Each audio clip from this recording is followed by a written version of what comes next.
Vamos orar, vamos falar com Deus.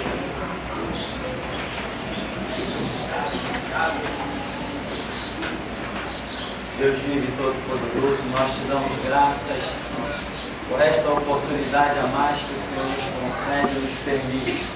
Em que aqui viemos, ó Deus, em busca do maior tesouro que o homem pode encontrar. Pois o Senhor comparou a sua palavra a pérolas.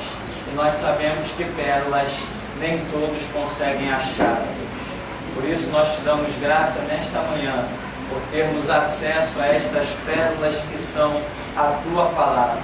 Por isso, Deus, nos dá graça para encontrarmos as tuas pérolas e assim podermos servir aos teus propósitos sobre a terra e glorificarmos o teu nome. Assim te pedimos nesta manhã, ó Deus, e já te agradecemos, porque sabemos que o Senhor opera além do que pedimos ou pensamos, porque o Senhor dá graça aos humildes, mas resiste aos soberbos. Assim recebe nesta manhã toda a honra, glória, louvor e adoração, em nome de Jesus. Amém. Na nossa página 42, nós estávamos seguindo um item, uma continuidade dos esclarecimentos. E nesta página 42 ainda tem um item 9, dizendo assim: seria Judas um traidor irremediavelmente perdido? Essa é a interpretação, como a gente diz, clássica, do que muitos cristãos têm a respeito de Judas. Eu passei anos em igrejas batistas e a declaração é esta absurda, de que Judas nasceu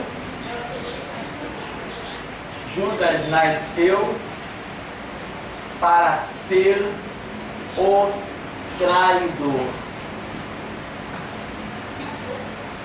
E aí vem aquela indagação mais absurda ainda. Ora, se Judas não traísse, como que Jesus ia então ser crucificado? Alguém traiu Pedro? Não, mas ele foi crucificado, não foi? Alguém traiu Paulo? Não, mas ele foi martirizado, não foi? Alguém traiu Tiago? Não, mas ele foi. Alguém traiu João Batista? Não. Alguém traiu Isaías? Alguém traiu Jeremias? Então, este é o grande problema da igreja. A igreja vai se fundamentando em bases incertas. E essas bases incertas são o que nós chamamos na Escritura de abismos. E um abismo chama outro abismo. Então, era necessário que Cristo fosse traído? Não. Porque ele disse o quê?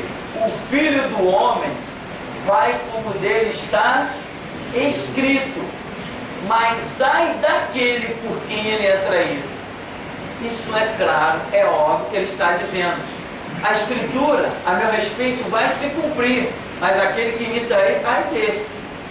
Eu entendo que não tem necessidade de Cristo ser traído. Por quê? Porque a Escritura diz que ele viria para entregar-se a si mesmo como Cordeiro de Deus para o resgate da humanidade.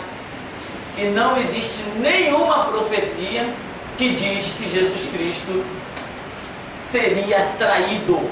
Não existe nenhuma. Ah, mas é aquela lá de Davi e tal, com Aitofel, quando Davi diz assim: o meu amigo íntimo, né, que comia na minha mesa, levantou o seu calcanhar contra mim. Ali nós vemos o contexto histórico, né, de que um amigo íntimo de Davi, chamado Aitofel, seu conselheiro, passa a aconselhar o seu filho Absalão, depois de se levantar contra ele. Então, A respeito de quem Davi está falando? De Aitofel? Ou Davi está falando também do seu próprio filho, que se levantou contra ele, porque comia com ele também na mesa? E agora, a que ponto isto pode ser uma profecia que se enquadre sobre a vida de Jesus Cristo, sobre o ministério de Cristo? E outra coisa, um detalhe que nós nunca podemos esquecer, é o que vai ser dito aí abundantemente, a questão de nascer para um propósito. Nascer para um propósito. Todos nós nascemos para um propósito. Todos nós. Quando Deus projetou lá o DNA que fosse gerar o nosso nascimento, Deus olhou e viu um propósito. Eu tenho um plano com aquele ali. Mas quantos milhões não alcançaram o projeto de Deus? E quantos outros milhões não alcançarão o projeto de Deus? Ou seja, ainda que tenhamos nascido para um propósito, o propósito, para que ele tome cumprimento, existe uma dependência. E essa dependência é de quem? De Deus? Não, a parte de Deus está feita. Essa dependência é do próprio homem. Como eu sempre digo, João Batista nasceu para um propósito. Qual era o propósito que Deus tinha com João Batista? Em que ele anunciasse o que havia de vir. João Batista é chamado amigo do noivo. Mas eu, no meu entendimento, eu não classifico João Batista como único para aquele propósito. Eu imagino da seguinte maneira: João Batista foi o que se enquadrou naquele propósito. Como alguém nascido como João Batista, filho de sacerdote, etc, etc, tinha um montão. Por que só João Batista percebeu aquele mover espiritual? Por que só João Batista entendeu uma missão para aquela época? Por quê? Ele era o predestinado? Não, na minha opinião não. Ele se enquadrou naquele propósito de Deus, dentro de um tempo, dentro de uma dispensação, e Deus muda os tempos e as estações até que cumpra os seus propósitos. Então, para mim, não existe predestinação. Ninguém nasce, principalmente, condenado, porque aí estaríamos dizendo que Judas nasceu para ir para o inferno. Epa! Conflito geral. O que nós entendemos de Deus, que declara: Deus não tem prazer na morte do ímpio, Deus amou o mundo de tal maneira, amou de tal maneira que deu o seu Filho unigênito. Então, dentro dos princípios que conhecemos de Deus, é inaceitável que Deus faça nascer um homem para arrancar deste homem todas as oportunidades e já traçar o seu destino ao inferno. Isto é inaceitável no caráter de Deus revelado na Escritura. Então, por mais interpretações que venhamos a ter sobre o episódio, essa de que Judas nasceu para ir ao inferno, para ser um traidor, essa está descartada. Qualquer entendimento nesse sentido já está fora de cogitação, tem erro na linha de pensamento, pode procurar outro caminho, porque este não é aceitável. Deus não permite que uma pessoa nasça predestinada ao inferno. Esta passagem de Judas é a que mais aquele servo do diabo, Miguel Ângelo, usa para dizer: somos todos predestinados. Destinado a ele ao inferno, em que ele se obstinou, Inclusive ele diz que o evangelho a ser pregado é o de Paulo e não o de Cristo. Só por aí você já pode ter ideia de quem é o cidadão. Um verdadeiro, um nato servo de Satanás. Então, Judas, seria ele um traidor que não teve jeito? Não. Nós vemos na história um outro homem Faraó, a quem também é atribuído um mau entendimento. Quando Deus diz assim: eu endurecerei o coração de Faraó, ele não deixará sair o povo, e eu vou glorificar o meu nome em Faraó, nos seus carros, nos seus cavalos e cavaleiros. Então, quando as pessoas veem essa expressão, eu endurecerei, elas simplesmente pegam a sua mente natural e dão uma tradução para um texto espiritual, que é o próprio Deus quem está falando. Isso que eu acabei de dizer é a causa do massacre da igreja, porque é a mente natural querendo interpretar as palavras espirituais, fora de cogitação, sem chance, não tem jeito, não vai dar certo. Porque a palavra de Deus, ela tem que nos ser o quê? Revelada. Não, mas eu li, está aqui escrito. Está escrito nada. Ela tem que ser revelada. Se a palavra de Deus não precisasse ser revelada, nós não veríamos tantas pessoas sábias com duas, três cadeiras de faculdade que leem a Bíblia e falam as piores asneiras.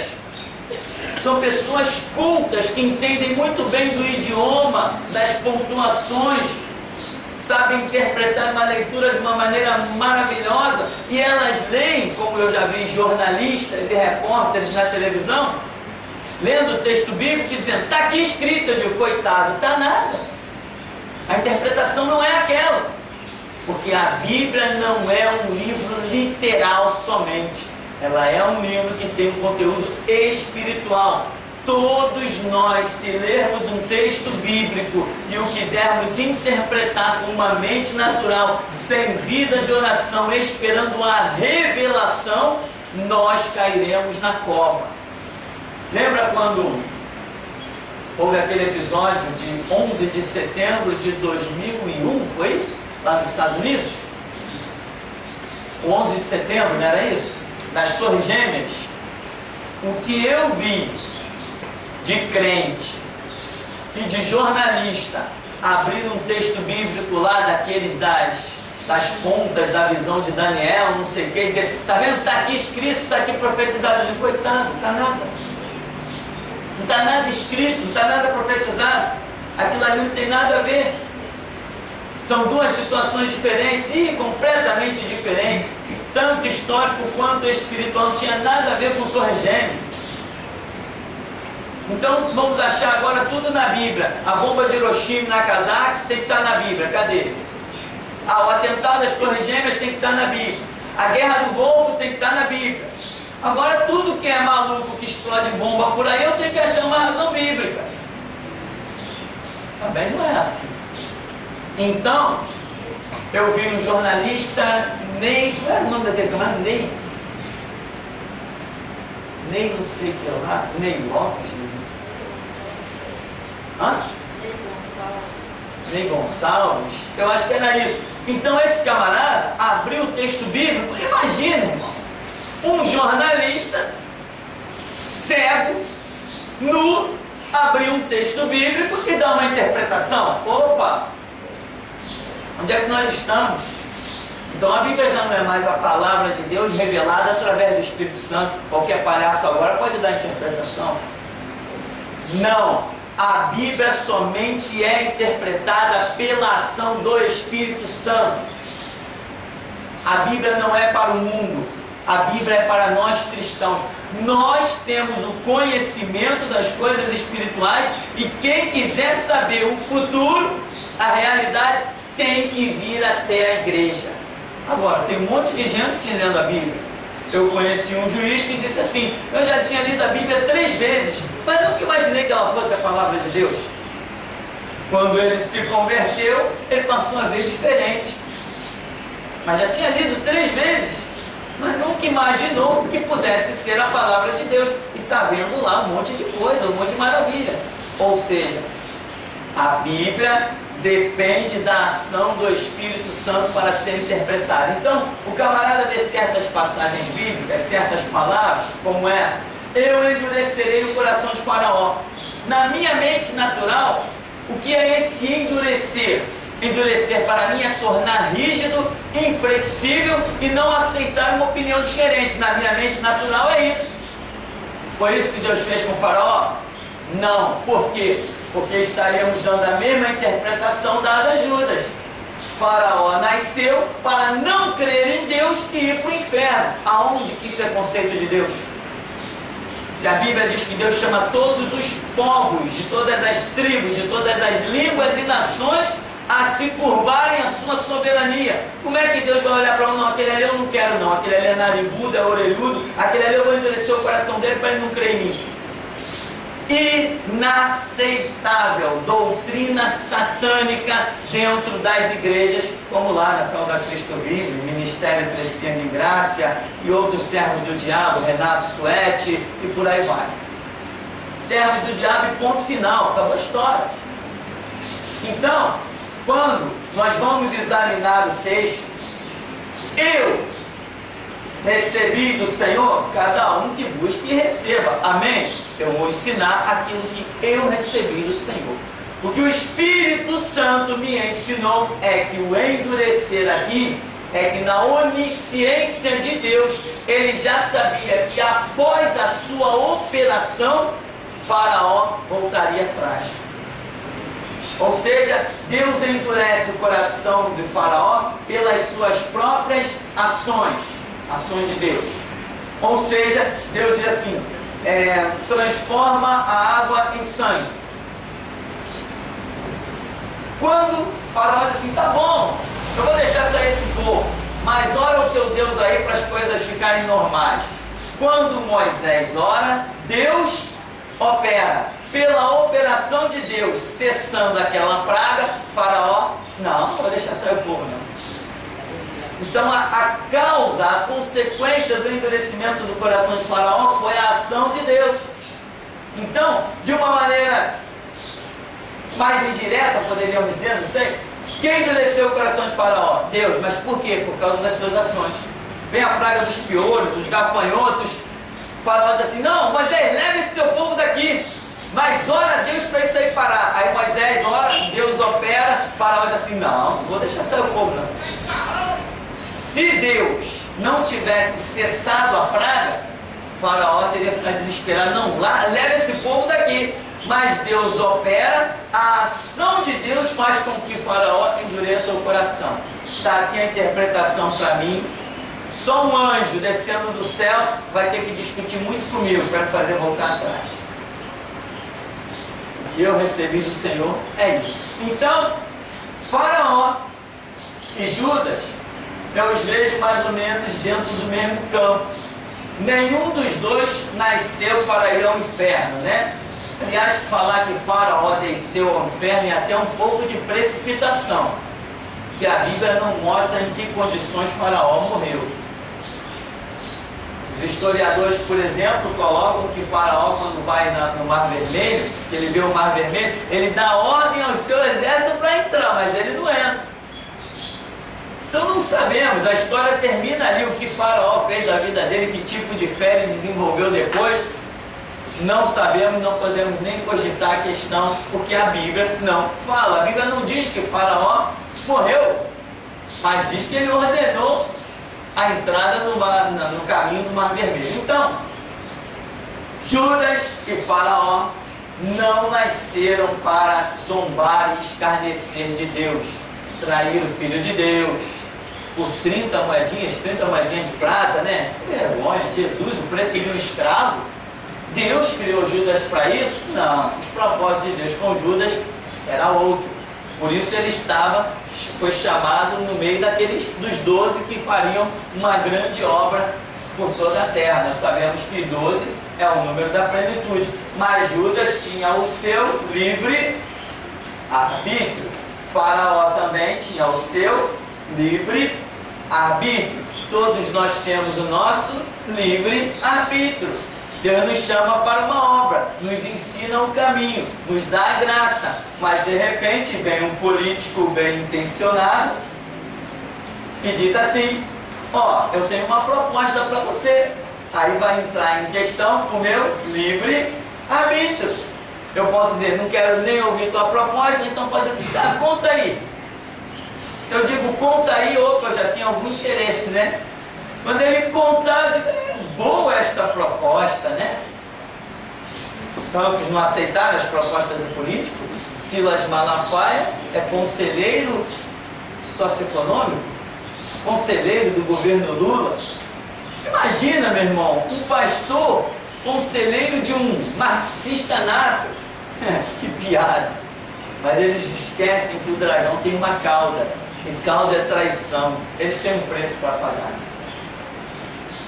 Então, meu irmão, existe diante de nós muitas propostas, como para Judas, como para Faraó. Faraó, ó, deixa sair o povo, acabou, tu fica aí tranquilo. Aí vem alguém e diz assim, não, mas nós vamos perder nossos escravos.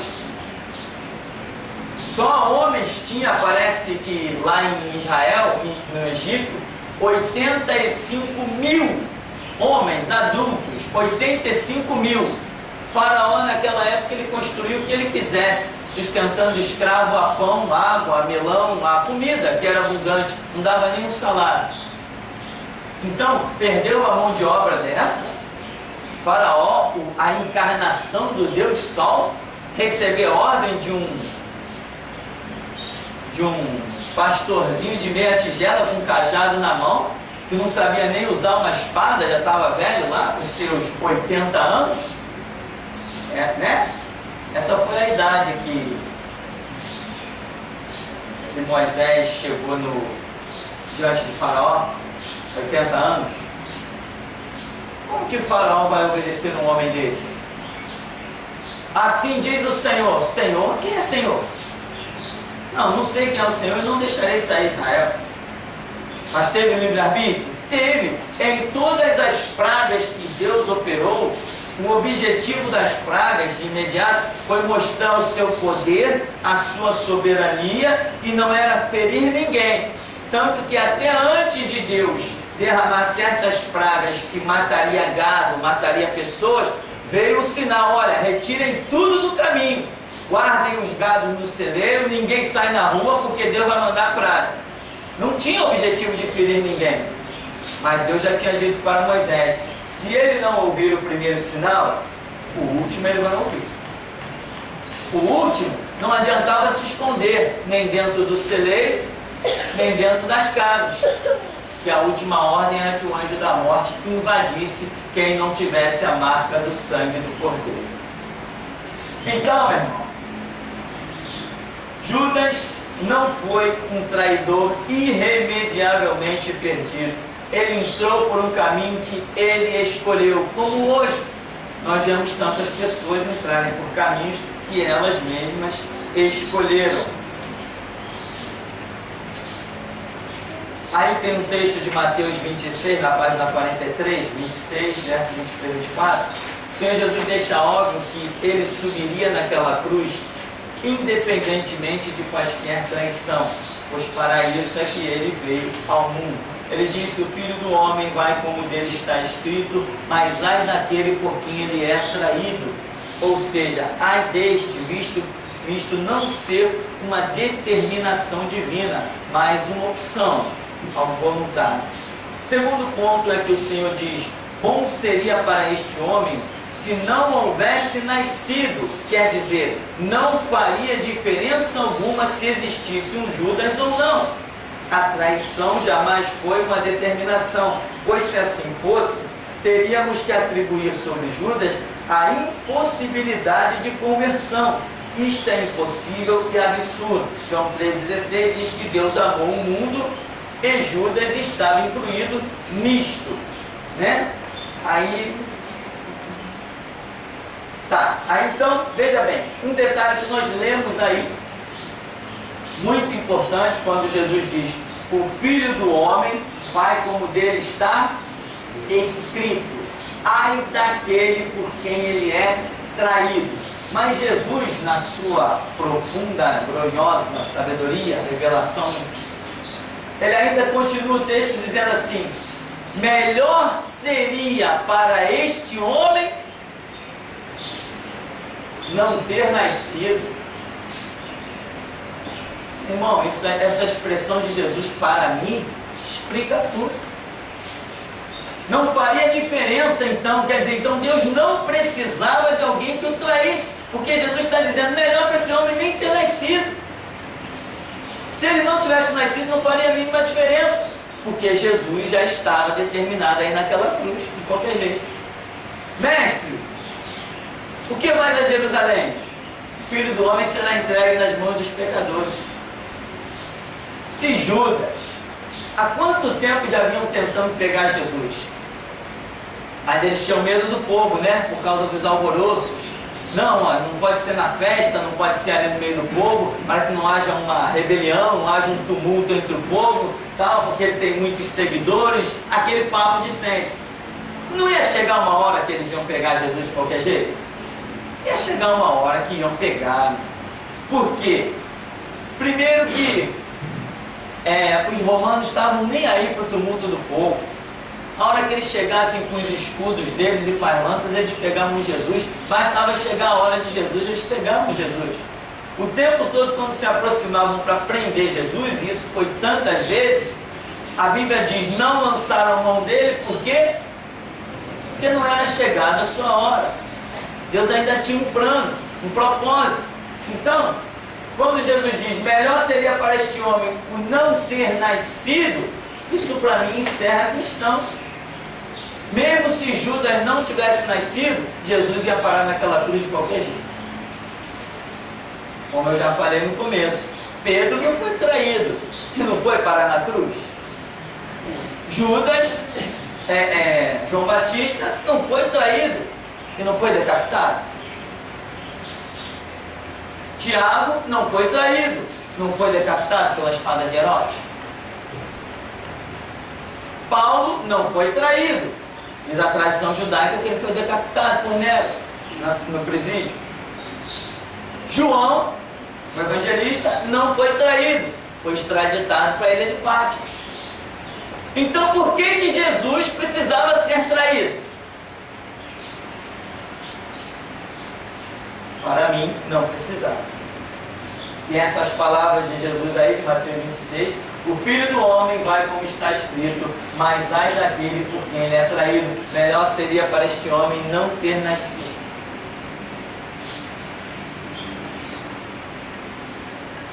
Na página 43, ainda o item C diz, João 13, 18. Jesus aqui faz uso da passagem do Salmo. Contudo, é muito importante entender que a profecia contém a onisciência de Deus com o conhecimento de saber o futuro. Todavia, a profecia não determina um fato, o que é extremamente diferente. Exemplo, o reinado do anticristo. O que nós queremos dizer com esta passagem aí? As profecias que falam de coisas e as pessoas dizem assim, não, vai ter que se cumprir, está escrito. Veja bem, uma profecia, ela traz a onisciência de Deus, que é o seu conhecimento de saber o futuro. Mas se você reparar, toda a profecia que fecha uma situação, ela deixa uma brecha. Ah, se deixa. Por se multiplicar a iniquidade, o amor de todos esfriará. Não. Por se multiplicar a iniquidade, o amor de muitos. Opa, muitos é a maioria, mas não são todos. Então, a Bíblia está mostrando que vai ter gente comodista. Vai ter gente que não é guerreiro. Vai ter gente que não é tão apaixonado pela verdade como diz ser. Vai ter gente que não é tão crente como diz ser. Vai ter gente que não é tão crente por dentro quanto as roupas que usa por fora. Então a Bíblia está dizendo, que por se multiplicar a iniquidade, o amor de poucos será o necessário para que eu consuma a minha obra. É o outro lado da palavra. Enquanto o amor de muitos esfriará, eu poderei contar com poucos. Muitos são chamados, poucos escolhidos. Então, a profecia, ela traz a onisciência. Por exemplo, uma profecia sobre o texto que nós vimos aí, sobre o anticristo. É propósito que o diabo, é propósito de Deus que o diabo reine sobre o homem, que é a coroa da criação de Deus? Não, não é propósito de Deus. Mas Deus, sabendo que o homem ia se afastar dele a tal ponto, olhando a história lá na frente, Deus deixa uma palavra. E esta palavra, de Deus sobre o reinado do anticristo, fala inclusive de cristãos, entre aspas, logicamente, cristãos que iriam apostatar. O que é apostatar?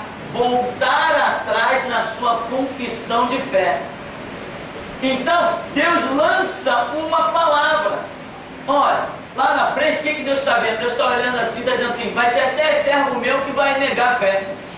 Depois de ser curado, depois de ser liberto, depois de ser esclarecido, receber revelação bíblica, depois de tudo, ressentir o meu poder, depois de visão, sonho, estou vendo lá na frente o que? A apostasia.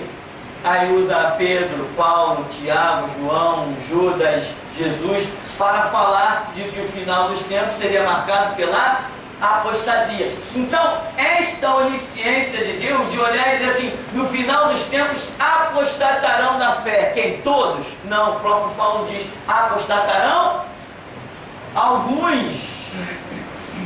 Então, a mesma coisa acontece aqui. Há uma profecia que fecha um cerco, mas deixa uma brecha. Opa, então eu olho para o texto assim: apostatarão da fé. Todos? Não, então eu não tenho que estar entre esses que apostatarão, estou entre os outros, que lutam, que vão até o fim, que vão até o derramar do seu sangue, mas retém a sua confissão, de Apocalipse 12:11. Não. Eles, pois, venceram pelo sangue do Cordeiro e pela palavra do testemunho, e não amaram as suas vidas até a morte. A Bíblia diz ser fiel até a morte. Então, Deus está dizendo assim: lá no final, eu estou vendo isso, mas tem brecha, meu irmão, nessa palavra, tem escape. Deus está olhando no final da humanidade, vendo um caos. Todo mundo entrega o reinado do anticristo, a ponto de aceitar as marcas do anticristo, que é na testa, que é a submissão mental ao trabalho do anticristo, e na mão, que é a submissão braçal ao serviço do anticristo. É uma entrega total. 666, ou sinal, que é na testa e na mão, significa uma entrega total ao reinado do anticristo, ao trabalho do anticristo. Mas a Bíblia deixa a brecha e diz assim, que viu uma multidão, viu aqueles de vestes brancas salpicadas de sangue, e que não aceitaram a marca. Então, a onisciência de Deus mostra os fatos futuros, mas não determina a história da vida de ninguém. Porque, assim como uma grande maioria se entrega ao erro, tem uma minoria que escapa dele. Essa maioria tem as mesmas oportunidades que esta minoria. Então, Deus está vendo: vão se entregar ao mal, vão se entregar ao bem. Deus está vendo, mas Ele determinou? Não. Da mesma maneira que eu estou hoje aqui, poderia estar dentro dos terreiros de Macumba. O diabo encheu minha bola. O diabo encheu minha bola de tudo que a gente quiser imaginar. Quando eu ia nos terreiros, quando eu ia me consultar, meu irmão, faltava pouco o pai de santo se curvar diante de mim. Eu acho que o diabo tinha um plano tremendo com a minha vida. Que até pai de santo e mãe de santo faltava pouco ajoelhar diante de mim.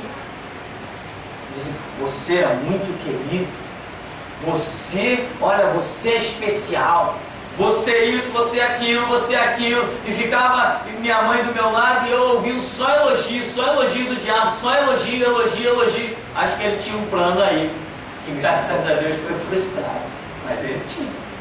Eu cansei de ver pai de santo se ajoelhar, praticamente se ajoelhar diante de mim. Normalmente quando chega no terreiro, né, o filho de santo pega a mão do endemoniado, né, e ajoelha e pega a mão assim, né? Você já viu essa ação? Quando eu entrava nos terreiros, os demônios faziam isso comigo. Eles vinham na minha frente, eles pegavam a minha mão e ajoelhavam. Eu tinha tudo para dizer, opa, eu sou tal, eu sou bom. Eu poderia estar no meio da multidão. Graças a Deus estou no meio da minoria, né? Então, todos temos oportunidades iguais. Deus não faz acepção de pessoas. Então não tem esse papo de predestinado, nasceu para ir para o inferno, ou nasceu para ir para o céu, né? A gente ainda recebe uns e-mails aí muito engraçados, mas verdadeiras piadas evangélicas. Não, que na minha família era todo mundo crente. Meu tataravô era crente, o meu tataravô era crente, o meu avô era crente, o meu pai era crente. Eu vou para o céu também. Talvez para o mesmo céu que o tataravô, o pai e o avô, né? Não sei que céu eles foram.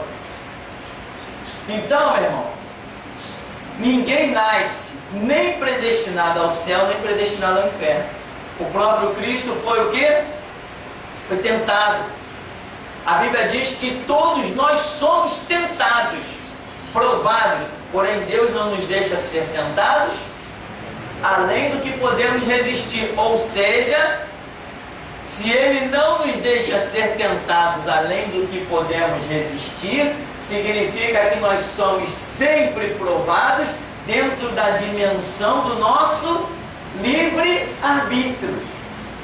Eu estou sempre sendo tentado dentro de um campo onde eu consiga tomar decisões, ou de bem ou de mal. Porque se eu fosse tentado além do que o que eu possa resistir, certamente eu seria vencido nas minhas forças, na minha resistência, e eu ia ceder para o campo do mal. Então, eu estou sempre sendo tentado no nível do meu livre-arbítrio. Por isso, não existe predestinação, ninguém nasce para ir ao inferno, enfim. No próximo item 10, teria Deus impedido a Faraó de crer? Nós já comentamos sobre isso, você pode examinar o texto, tem as letrinhas A, B, C aí. Na letra B, você vai ver textos onde Deus mostra a sua vontade para com a humanidade, jamais de mal, mas sempre de bem, por isso é inaceitável uma predestinação para o mal. E em 2 Tessalonicenses capítulo 2, nos esclarece que quando alguém reluta contra os propósitos e amor de Deus, o Senhor lhes permite a operação do mal, do erro.